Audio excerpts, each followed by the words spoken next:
What's up everyone, welcome to another Young Startup Life video. In today's video we're going to be talking about how you can start a business in high school. So maybe you're thinking about starting a business, you are a young entrepreneur. These are things that every business has followed, and these are some tools and tips and tricks that you should be using whenever starting your business in high school. So let's get into the video and we'll talk about all of that in this in-depth step-by-step tutorial. Alright, so let's get straight into the video. Like I said, today we're going to be talking about how to start a business in high school. This is a pretty long video and it's going to go through the exact step-by-steps what you should be doing to start a business. Obviously, there's so many things to cover and we might not be able to get to every single thing in this video, but this post and this video goes through a lot of things that you should be thinking about when starting your business in high school. It really doesn't matter what business you're starting, whether it's a product, software, YouTube channel, blog, e-commerce. You should really apply these steps, these tricks, these tips, and use it time and time again, no matter which one you're solving. So step number one, it seems pretty obvious, but many people don't do this. It's to find a problem to solve. It's really one of the most important steps when creating a business. There has to be a need, right? If you can't find a need in your specific market or for a specific group of people, then the potential product won't sell, right? If there's no one being affected by the problem, those are your customers, and no one's going to actually buy them if they're not affected by a problem. It doesn't have to be a huge problem. So let's just give you an example of our website. What our website does is it gives tips and tricks to young entrepreneurs. So there's many tips and advice out there for entrepreneurs for various different avenues of entrepreneurship, whether it's, like I said, blogging, YouTube channel, actual products, software, e-commerce, etc., etc. There's so many tips, but there's none for young entrepreneurs, and usually you'll have to go to a summer program and pay lots and lots of money. So we're giving it in an affordable way, and that makes it very easy to digest if you just want to get started with entrepreneurship. So that's our company, and that's what we do. And our problem is that there's not that much entrepreneurship or education for young entrepreneurs, or it's very expensive to get that.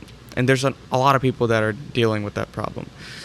So you have to go about and thinking stuff like that. So how do you go about finding a problem to solve? Well, the first thing is to understand your strengths and passions.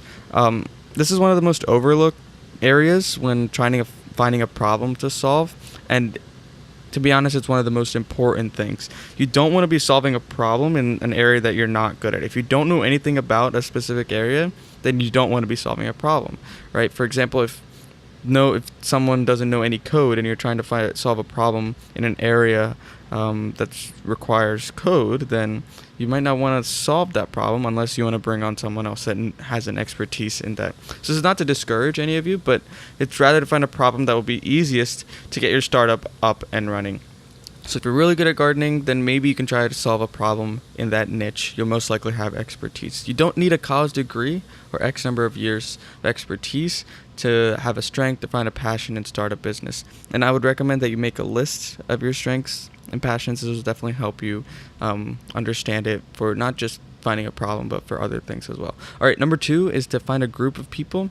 So this is your niche audience, right? So once you identified what you're good at, it's time to find a group of people in that area, right? This will be your potential target market, your customers, and we'll get into that later. But let's just take that gardening example above. If you've identified your strengths and your passion, and you realize it's gardening, right? Then your potential niche audience or group of people would be homeowners or even other gardeners or companies that do gardening or landscaping, stuff like that. So you have to find a group of people first, and then you can identify a problem that they are facing. Number three is I would look at different existing problems in your niche. Remember, like I said, it can be big or small. In business, you can either solve a big problem for a small number of people or solve a small problem for a large number of people. Neither one is better than the other. It's just you should really focus on doing one or the other. So you can look at existing problems and potential solutions that already exist. Is there a problem with the solution that exists? Can you do it better? Are the solutions not touching on a specific area that you think a lot of people would really like a solution for? So ask yourself these questions to definitely help you in the future for your business. So number 4 is to talk to potential customers. You should also go and try to talk to people in your niche, right? This will help you understand what their pain points are and the various problems that they are solving. If you are well versed in your industry, maybe you're an employee of a specific company that does what you're passionate about, that you want to solve a problem for, that's really even better because you are doing this daily, every single day. You understand the different problems that people are facing. So this is even better. What happens is that many students don't have this expertise. They're not going and working and realizing the pain points of just everyday people that are working in the specific niche. So one way you can go around that is to talk to parents, friends, family, people that have been working in that area for a very long time. You can just reach out to people that you just find online that are various experts in that area. And this will definitely help you understand and try to figure out a problem that is really important to solve. You also want to think about the future. We'll talk about this a lot in this video, but you have to think about, are the current solutions future-proof? Is there something that you can do to make the solutions more future-proof? Can you come up with a solution that is going to be future-proof? This is one of the most important things in business.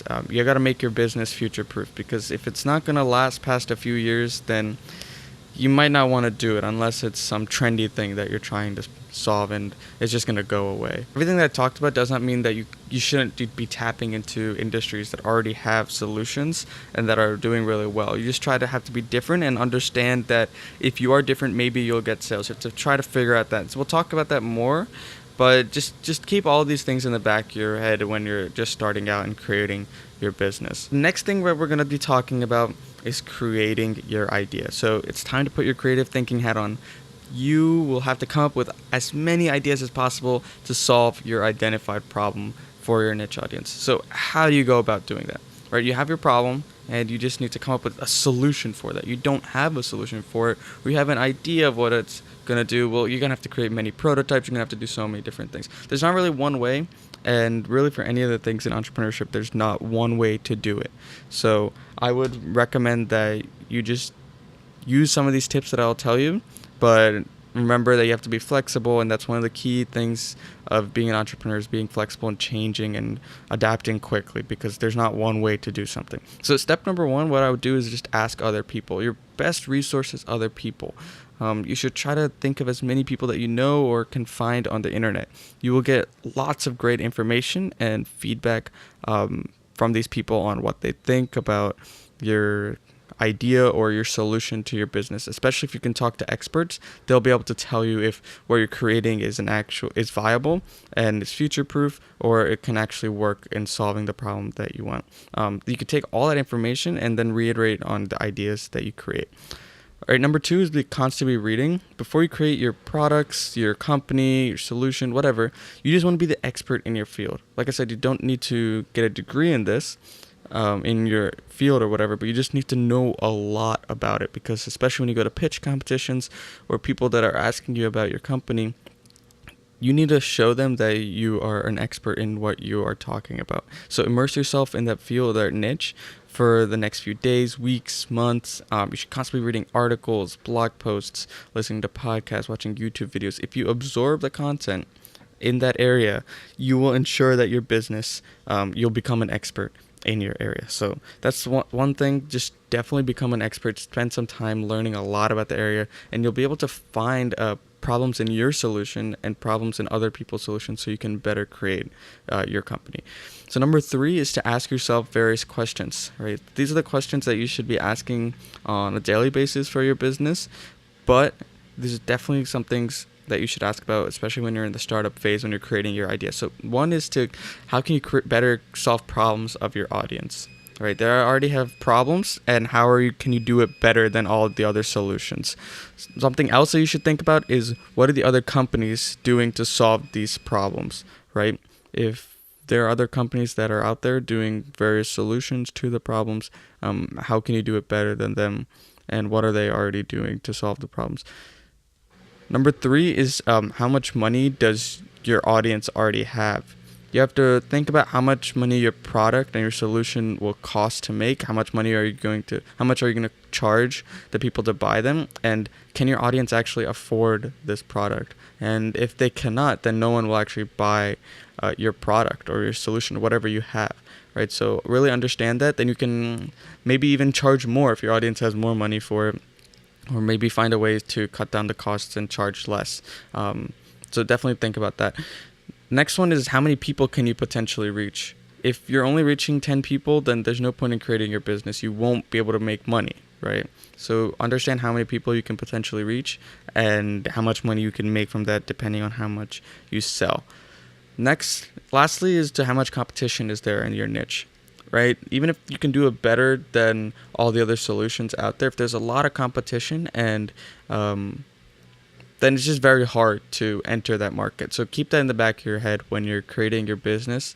It's not to discourage people from creating a business. It's in that specific niche. It's just something to keep in the back of your head. So there's just a few questions to get you started. If you can answer them, you can really easily narrow down which solution that you're creating is best for you and your problem. So number 4 is to just spit out random ideas. There's really nothing more I can say about this. Just spit out any ideas. Nothing is bad at this point in your business. So just create just random ideas, just spit them out and just go from there. Even if it's a terrible one, it's okay.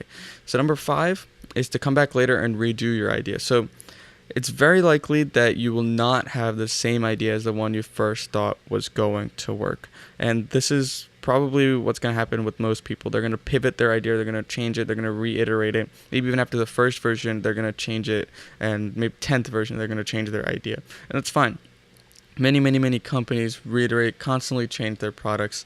Something you can do to help is to use your initial list of ideas, right? And then try to improve upon your ideas. Can you combine ideas into one larger product?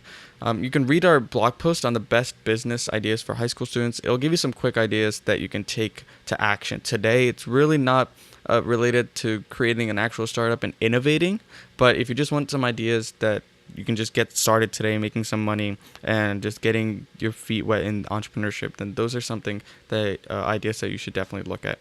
All right, so we got that. You have sort of ideas ready. You've combined different ideas into creating a solution, but you're not created a product yet. You haven't done a prototype. Well, what are the next steps? So I would actually find customers before creating my prototype, right? So you found your problem, you've addressed all the things that we talked about, you have your idea for the solution that you want to create, right? You've done some customer validation, but you haven't gone that deep into it. You don't just go ahead and create your product, right? You want to find customers, and this is where most people go wrong. They try to create their product before they can find customers, and really, you're not wrong to think that, right? Most people just want to create their product, then find customers. They spend like upwards of $100,000 hiring developers, creating teams, and then they have their launch and then no one buys it, right? What you should probably be doing is to find customers before you develop your product, because if you can get paying customers before you develop your product, this is the best customer validation. You have people actually paying and lining up. Well, how do you go about doing this, right? Many people think that, I can't charge people before you have a product. But what we can do is you can do a pre-sale. So you have your website set up, and I definitely recommend you look at our post, how to create an awesome website on a budget. Is catered to young entrepreneurs who don't have that much money to get started. And so you can create your website, create your lead pages, your landing pages, and have a pre-sale. So what your product would eventually look like, right? You maybe have a few designs ready to go, and you just tell them this is what's going to happen, and we're going to plan to launch at this date. So sort of what Kickstarter has with crowdfunding and all of that stuff. So you do something similar to that. You can have a pre-sale. Some tips is to know your customer. Remember that this is very important. You need to know your customer. All of the different steps that we just did should help with this, because you asked different people, you talked to experts, you did a lot of research. So you've done all the things that you need to be ready for this. You should really know your customer and your niche inside out. This will definitely help you know where to target them and where to find your customers. Some ways that I would acquire customers is through, you can do advertising, website, TV, social media. I would just stick with social media advertising. You really don't need to do paid advertising. You can grow your social media platforms and just do it that way. You can also do some networking, finding the right people to talk to, utilizing referral programs. So if this person refers someone else to purchase your product, then they'll get an X percentage of the sale. You can also use news outlets, do guest posts, and also search engine traffic, which is my favorite way of getting paid customers. I would, like I said, try to acquire paid customers right now. It's one of the best ways to validate your product, and if you can do it before even having a product, it's a really great thing, especially if you utilize a pre-sale. It's not unethical, don't worry about that. You're just trying to figure out which product if it can generate sales or not. All right, so this next thing we're going to talk about is developing your business product. You're going to need to create an MVP, right, which stands for minimal viable product. Just like the name sounds, you just want to create a prototype of your product, business idea, in the shortest time possible. It's probably going to look ugly, but that's okay. This is your first iteration. So some things that you want to think about when creating your MVP is having a group of beta users. So you want to take your original niche audience, find a group of people that are in that niche audience that are your potential customers, and have your beta users. So you want these to be for free, ideally. So offer your product for free and maybe even some incentive for people to join. Just make sure that these people are giving you actual valuable feedback and user info from your original group of beta users. All right, so number 2 is to get in contact with experts. So you're obviously not going to have all the knowledge and resources, especially if you are in high school or college or just a young entrepreneur. So many multi-billion-dollar companies always have the people and resources to innovate, and you might not be able to do that. So just try to get in contact with experts, people that know your field. Don't worry though, respected individuals in your field will always want to give back to high school students, young entrepreneurs. So don't be afraid to just say you're in high school or college or just a young entrepreneur, because this will definitely help you get experts that will help you with your solution or your business. So definitely utilize that. Being a young entrepreneur is actually a good thing if you're willing to put in the work. So number 3 is to compile the various resources and start developing your product. This is a very, very important step. This is where you actually be creating your product. So whether you're creating a physical product or online product, you just want to have the right resources, right? So some things that you can do is to sketch your solution. You can sketch it out, create many different sketches, and just ask people for feedback of what they think. You can evaluate your plan. You can begin creating your 3D printing models, your CAD designs, developing software, creating websites, etc., etc. So it's important that you have a clear plan. You don't want to waste your time just going out and doing random things, even if you have a team, just assigning them random things, because you're not going to get anything done. So have a plan step by step, who's going to do what, and then it's going to come together to create this big thing. So it's extremely important. Don't waste your time. If you're hiring developers to create various software or stuff like that, you need to plan to tell them what to create. And if you don't have that, you're just wasting your time and money. Something that you want to think about is that if you're embarrassed by the first version of your product, you've probably launched too late. And this is really important to think about, because if you take a year to launch your first product and another company has launched their product within half of that time, right, even just half of that time, then they are 6 months ahead of you. And even if it's a little bit worse product, that's okay. They're getting actual valuable user feedback, and maybe they decide to pivot in a way that you did not know about because you spent so much time creating your product. You're also losing out on money, and you're losing out on valuable user feedback. It's very not good. It's not good for your business in the long run. Number 4 is to fail fast. So just because your initial prototype is not where you expected, it's not bad, right? It's best to just fail fast. If you realize that something's not going to work, just scrap it and just go with something else. Best entrepreneurs always tell whether the prototype is working, it's going to work, or if it's going to succeed really quickly. So if you fail fast, you can scratch a bad idea or specific component, or reiterate to something better, just change a small thing, tweak it here and there, and just it's a really good skill to have. So always think about that. when creating your prototypes. And last thing is just to continue to create more prototypes.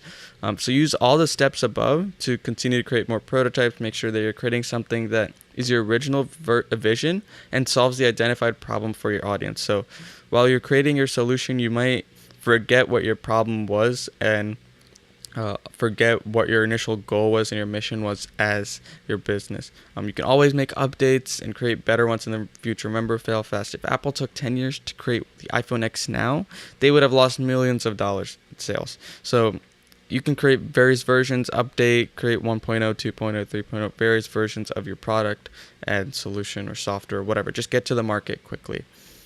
And the last thing we'll talk about today is to looking in the future. So one is to make your product or business sustainable. Like I said, you want to make your company future proof. You don't want something to come in and just sweep up all your customers. This is exactly what happened with Blockbuster when Netflix just came in, took all their customers. Same thing with bookstores, Amazon Kindle.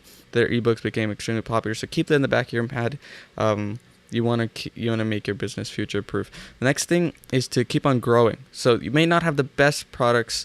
You may have the best products and the best business model that exists, but if you don't know how to grow, market, and sell your product, you really won't go anywhere. So the key to growing your business is to continue to test and see what works. And if you're very involved with your business and your customers, this is going to come pretty easily to you. So I would also recommend, like I said, to invest in a very high quality website to gain customers, rapidly grow your business. Everything's online these days. So even if you have a physical product, physical store, having an online presence is very, very helpful for your business. So I suggest you read our in-depth blog post on how to create an insane website on a budget. It goes through everything that you need to do, how we created this website. Even we use the same step-by-step tactics and tricks. So some things that you can do to grow your business are to create sales funnels. So that's going to be done through your website. Invest in marketing, even online marketing, social media marketing, stuff like that. Listen to your customers, understand what their feedbacks are. Look at your various analytics on your customer data as well as your website. Talk to experts in your field. Become an expert in your field and go to pitch competitions, investments. We have a lot of posts on that, so you can learn more about that if you want at a later time. So pitching investments is a great way to get initial investment cash to start your business. You could go ask your parents or other people to help out, but there are other ways to do it. So there's crowdfunding campaigns, Indiegogo, Kickstarter. You can even create small and provide incentives for people that invest in your business. So like I said, you can learn more about our pitch competitions. You can go to and read our blog post on how to properly pitch your business, as well as going to the best pitch competitions for high school students. So I know that was a lot of information. Hopefully that helped you get started. The quick 101 of how to start your business in high school. And I definitely recommend that if you want to, you can read this blog post one more time. We have a lot of great content on our website, all about starting your business in high school. We talk about branding, creating your website, starting a blog, even using YouTube and online video to drive traffic, generate sales, going to pitch competitions, and general tips as a young entrepreneur, as well as our favorite resources to use as an entrepreneur. So we have all of that on our website. I'd highly recommend you utilize it. So go to youngstartuplife.com to learn more, as well as subscribe to our YouTube channel if you are interested. There's great content coming your way as a young entrepreneur. So definitely highly recommend you subscribe. And that's it for today, and we'll see you in the next one.